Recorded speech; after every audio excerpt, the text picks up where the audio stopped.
Paris, capitale de la République française, nous sommes le mardi 27 avril 2021.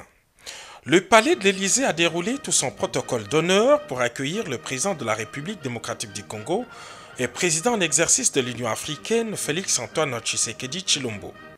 Après des chaleureuses accolades sur le perron du palais présidentiel, les présidents Emmanuel Macron et Félix-Antoine Tshisekedi Tshilombo se sont présentés devant la presse pour dévoiler les contenus de leur échange en présentiel. De l'actualité aux questions bilatérales, en passant par les grands dossiers africains, les menus de leur déjeuner de travail étaient très fournis.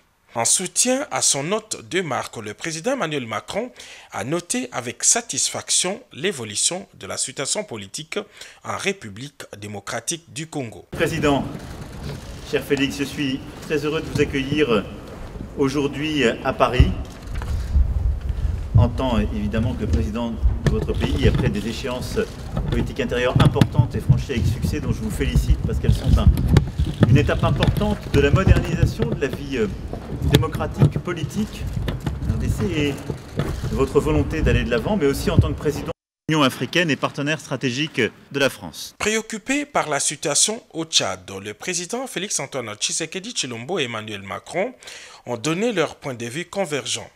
Ils condamnent la violence et appellent le parti au dialogue. Et aujourd'hui, avant toute chose, nous voulons exprimer notre préoccupation sur l'évolution de la situation, en condamnant d'abord avec la plus grande fermeté la répression des manifestations et des violences qui ont eu lieu ce matin à N'Djamena. Nous appelons au respect des engagements qui ont été pris par le Conseil militaire de transition, celui d'une transition pacifique, inclusive sur le plan politique. Et je veux être ici très clair, j'ai apporté mon soutien à l'intégrité et la stabilité du Tchad très clairement à N'Djamena. Je suis pour une transition pacifique, démocratique, inclusive. Je ne suis pas pour un plan de succession. Sur le Tchad, nous avons parfaitement le même entendement. Il faut très vite revenir à l'ordre démocratique. Je reste dans la droite ligne de ce que j'ai dit dans mon discours à N'Djamena. Nous soutenons évidemment la stabilité actuelle, mais à condition qu'ils aillent très vite vers la consolidation de la démocratie, des institutions démocratiques. Au plan bilatéral entre la République démocratique du Congo et la République française, plusieurs questions d'intérêt commun ont également été évoquées. Notre coopération est évidemment riche de beaucoup de dossiers bilatéraux que nous allons évoquer dans quelques instants.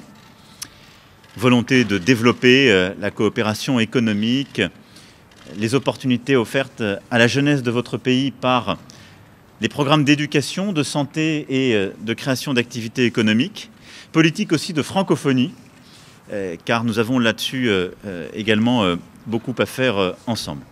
Et puis évidemment, ce sont tous nos efforts d'accompagnement pour la stabilité, la paix partout sur votre territoire national. Et je sais ô combien vous y êtes attachés face aux déstabilisations qui peuvent exister. Les deux chefs d'État ont longuement évoqué le prochain sommet de Paris consacré au financement de l'économie africaine. À ce sujet, le président Emmanuel Macron s'est fait déjà une idée des attentes de cette rencontre de Paris pour redresser les économies africaines. L'Europe a une réponse exceptionnelle, une politique monétaire inédite, une réponse budgétaire qui s'est traduite en juillet dernier avec un plan de relance historique. Les États-Unis d'Amérique ont annoncé un plan fédéral inédit et une des politiques monétaires les plus accommodantes. Et nous sommes en train collectivement d'abandonner l'Afrique à des solutions qui datent des années 60. Je me félicite qu'on puisse avancer, nous allons pousser pour le faire, mais nous devons absolument inventer pour le 17-18 mai prochain un New Deal du financement de l'Afrique, c'est-à-dire des solutions profondément novatrices, une échelle d'ambition qui correspondent à ce que nous sommes en train de vivre. Les deux chefs d'État ont pris rendez-vous ici à Paris pour le 17 et 18 mai 2021 pour de grands dossiers au cours de ce sommet qui est consacré au financement des économies africaines. Depuis l'Élysée jusqu'à Kousema, Fils Matondo et Antantina pour la presse présidentielle.